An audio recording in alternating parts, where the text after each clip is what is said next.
Giờ nhầm xu mùi vậy mình là mình đã bị chuồng một đôi chẳng can vậy. Có thể bà rầm bài.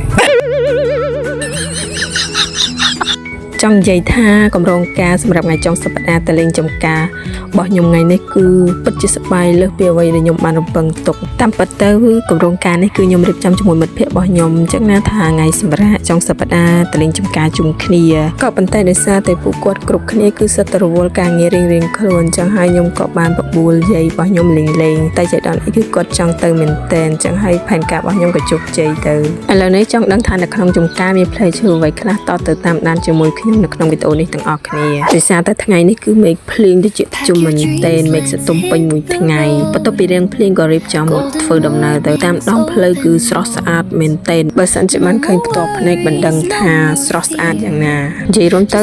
ភ្នំត្បែងគឺមានកន្លែងដ៏លេងច្រើនកន្លែងផ្សេងគ្នាចំការដែលខ្ញុំចូលមុនគេគឺចំការភ្នំត្បែងនៅក្នុងចំការនេះដែរគឺមានផ្លែសាវម៉ាវមានទុរេនមានម្រេចម្នាស់និងផ្លែមង្ឃុតតែផ្លែឈើសំខាន់គឺទាំង4ដូចគាត់រៀបរាប់នៅក្នុងផ្លាកសញ្ញាពេលចូលទៅក្នុងចង្ការយាយគ្រាន់តែឃើញធូរ៉េនគាត់ថាដូចទឹកដោះហើយវិសាវម៉ៅដូចពងរខ្ញុំស្អីនឹងរឹងពោះតាមពិតមកពីគាត់និយាយមិនទាន់អស់សម្រាប់ចង្ការទី1នេះគឺអត់បាននៅយូរទេគឺស្រូតទៅចង្ការមួយទៀតហៅថាចង្ការស្រស់ស្រាយចូលទៅដល់គឺពិតជាស្រស់ស្រាយដូចឈ្មោះមែនតែនសំខាន់ម្ចាស់ចង្ការចិត្តល្អហើយរស់រីរាក់ទាក់ធ្វើឲ្យភ្ញៀវដែលទៅលេងរួមជាមួយខ្ញុំដែរទៅហើយគឺចង់ទៅម្ដងទៀតសំខាន់ផ្លែភ្ញៀវនៅលំពេញដើមនៅផ្លែច្រើន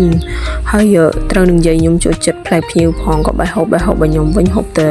3 4 10គ្រាប់នឹងឆ្អែតបាត់ហើយនៅសាវម៉ាវទៀតយាយខ្ញុំអត់ខ្វល់អីទេគឺថាហូបធម្មតាចំណែកខ្ញុំវិញឆ្លេឆ្លាឲ្យមានអ្នកថតរូបឲ្យតែសម្រាប់ខ្ញុំអត់ជាបញ្ហាទេដល់លេងជាមួយមិត្តភ័ក្តិក៏សប្បាយដល់លេងជាមួយយាយក៏សប្បាយយ៉ាងដែរឃើញអ្នកណាគឺខ្ញុំឲ្យអ្នកនោះថតឲ្យខ្ញុំអត់ខ្វល់បើសិនជាបងប្អូនទាំងអស់គ្នាចង់ពិសាទៅទិញបាន1គីឡូត្រឹមតែ 8,000 រៀលទេឬក៏អាចចង់ទៅដល់ចំការផ្ទាល់ក៏បានដែរដើម្បី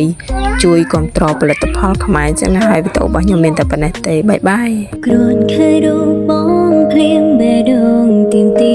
ចង់បានមកក្បាលចង់បានប្រងនេះមេថ្ន